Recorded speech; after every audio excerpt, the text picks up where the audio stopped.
Farmer Kevin here. I'm back here and I want to make a video talking about the yoke. What the yoke? So why do I use a traditional bow yoke? How does it work? Is it too heavy for the oxen? All of these questions will be answered in this video. So the first one I want to address is, why do I use this yoke? And a lot of it goes back to how I started. So when I got started doing oxen, I had read a couple of books, I got onto some online forums, and got onto some resources, and this is what I learned how to do. Kind of self-taught myself how to make yokes, how to use them, how to fit them. I went through a lot of up and downs and kind of trial and error, and came into the use of a traditional bow yoke. Now there are other types of ox yokes out there. There are head yokes that affix to the pole, the back of the horns here on the oxen. For humped cattle, for Bos Indicus style cattle, there are withers yokes, ones that go up against their humps. But this is a pretty traditional yoke that has a very long history and is very easy for one to use and to make. There's a lot of benefits to the bow yoke. I can use it for multiple teams. I can easily make it with hand tools, and it's something that can be easily manufactured in most locales, right? So the other thing I really like about a bow yoke is that it's really easy.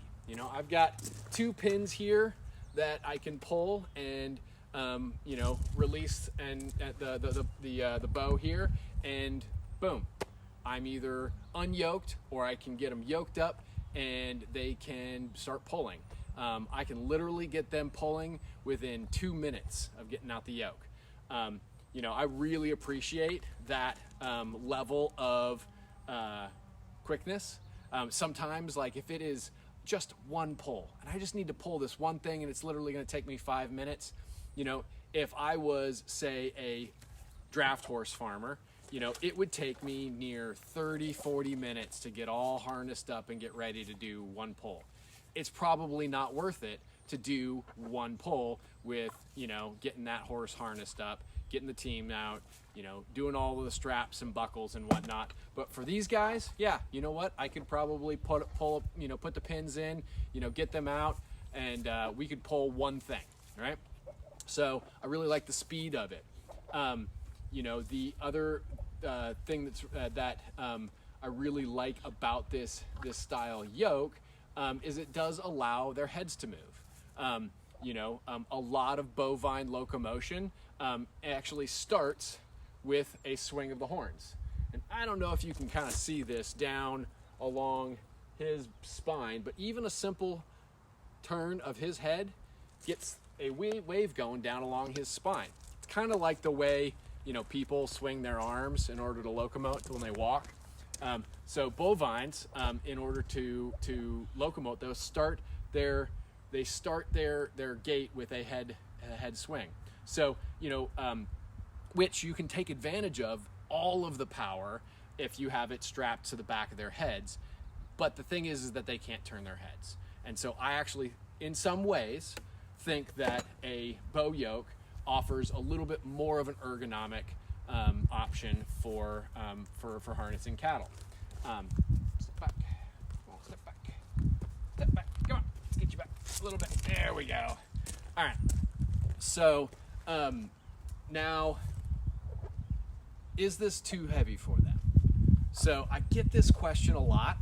When I post on social media, and I'll often get some bad comments.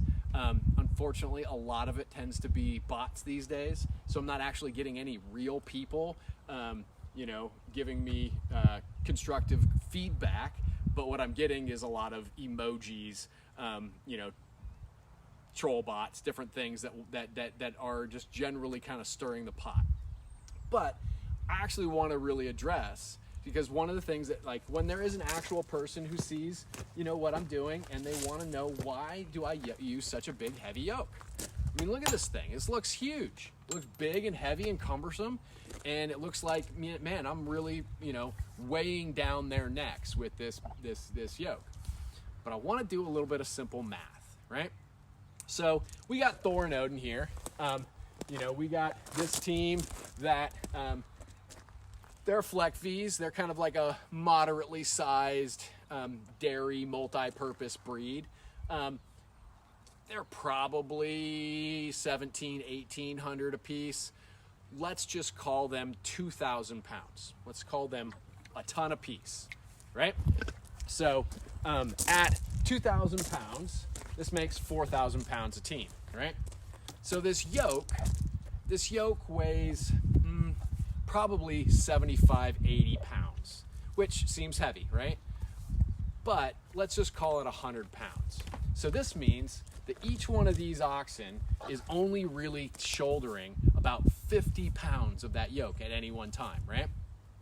So 50 pounds as far as a percentage of their body weight, which is, you know, say around a ton a piece, it ends up being 2.5% of their body weight, right? So let's look at me, right? So, you know, I'm about 185, 190 pounds soaking wet, right? On a good day, when I'm feeling nice and big and strong, I'm about that big. Well, let's just call me 200 pounds, right? So what is 2.5% of my body weight? 5 pounds, right? So if I'm carrying a big heavy coat and a backpack and, you know, some heavy boots, I am easily wearing more than 5 pounds worth of clothing, right? So that is well over the same percentage of their body weight in just general workwear, right? So now what I want to talk about a little bit is, what is the average backpack weight for a school-age child? What do you think? Well, general health recommendations from doctors is 10% of their body weight, right? So a 10 to 20% of their body weight in some cases. So a 90-pound child is going to be carrying 9 to 18 pounds in their backpack every single day to school, right? So when you put actual numbers to what this yoke really means as far as weight, this is very light in comparison to, you know, what we just, you know, take for granted and assume our kids are fully capable. And I would venture that a lot of school kids' backpacks are actually heavier than the 10 to 20% that most doctors recommend, right? It's an unfortunate aspect of school life these days, is super heavy backpacks, right? So I just want to put that into perspective. So even though this thing looks big and heavy and intimidating, it's actually quite light when you put it into comparison to other things. Certainly the harnessing for a horse, or a saddle and a rider for a horse, is a much greater percentage of their body weight than what this yoke represents.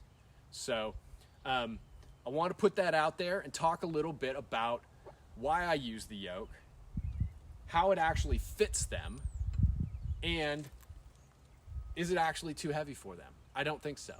And the other thing that I often get is well, this is kind of big and heavy, and it's not padded, right? So it's not like a horse collar that, you know, is a nice big padded horse collar that, you know, the horses push into when they're pulling.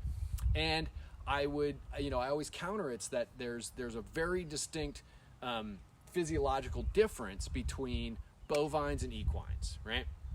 So equines have really tight ligamentation and really tight shoulders, right? They are actually built for speed. Bovines, on the other hand, have really loose ligamentation and really open and loose shoulders. They're actually more built for agility, right? One of the things that you want to really consider when we're looking at how a yoke fits is there's this really nice thin bow. And this actually doesn't take much of the weight. The actual weight of the bearing of a pull is actually pulled on the beam. It's pulled up against the base of their neck. It's pulled up here. It's not actually pulled against the bows a lot. And so, you know, what we've got to remember is that this bow is actually designed to pass in the gap that their shoulder pushes into, because the shoulder of bovines comes out like this, and it would actually rub. If you had a horse collar on these guys, it would actually rub and abrade on them, and it wouldn't be as comfortable as what this bow yoke provides. So this is actually more anatomically correct for bovines than it is for equines. I certainly wouldn't put a bow yoke on horses, but I also wouldn't put collars on oxen. They are just completely different animals. They're built and evolved for different purposes, and they have different needs because of that.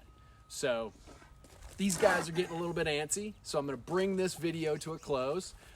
Thank you so much for if you stuck it through to this point.